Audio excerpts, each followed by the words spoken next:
Selanjutnya kita akan mengumumkan juara umum, yaitu menetapkan Pondok Pesantren Irsyadul Ibad, Kecamatan Pasir Sakti, Kabupaten Lampung Timur.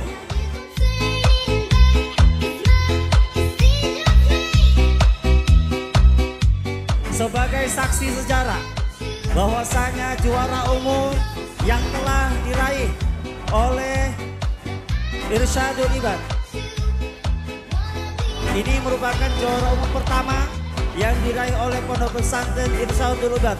Tahun depan harapannya mampukah mempertahankan atau mengikhlaskan piala umum ini kepada pondok pesantren yang lain.